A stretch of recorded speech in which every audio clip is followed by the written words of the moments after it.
దేవుని యందు ప్రియమైన వారలారా, దేవుడు ఇజ్రాయెల్ జనాల్ని ఐగుప్త దేశంలో ఫరో చేతిలో ఉన్న దాసత్వంలో ఉన్నప్పుడు దేవుడు మోషే ద్వారా ఆ ఫరోతో అక్కడ భయంకరంగా దేవుడు గొప్ప గొప్ప కార్యాలు చేసి ఇజ్రాయెల్ జనాలు ఇడిపించుకుని మోషే ద్వారా ఎర్ర సముద్రాన్ని 2 పాయలుగా చేయించి ఆ లక్షోప తండాలని ఇజ్రాయెల్ జనాలు తీసుకుని ఇక్కడ బయటకు వచ్చి అరణ్యములు వస్తుండగా వాడికి దేవుడు ఆకలితే ఆహారాన్ని ఆకాశాల నుంచి మన్నా అనే యొక్క ఆహారాన్ని ఇస్తుంటాడు.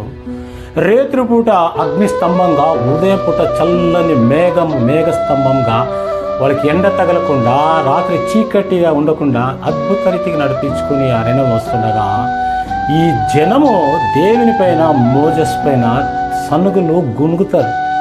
ఏమని?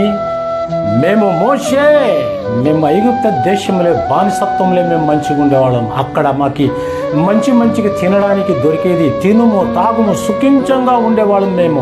మాకు అన్ని అనుకూలంలో ఆ దశత్వమే మాకు మంచిగా ఉండేది. నీవు ఇక్కడ మమ్మల్ని తీసుకుని వచ్చావు. ఈ మన్నాని తిని మేము ఎలా బ్రతకాలని వాడు సనిగినప్పుడు దేవుడు వాడిపైన కోపం ఉగ్రత వచ్చేస్తుంది అన్నమాట. అప్పుడు దేవుడు ఏం చేస్తాడంటే భయంకరమైన సర్పాలను అక్కడ సృష్టించి ఎవరైతే దేవుని పైన సనుగుతారో గుణుగుతారో వాళ్ళని కాటేస్తాయి.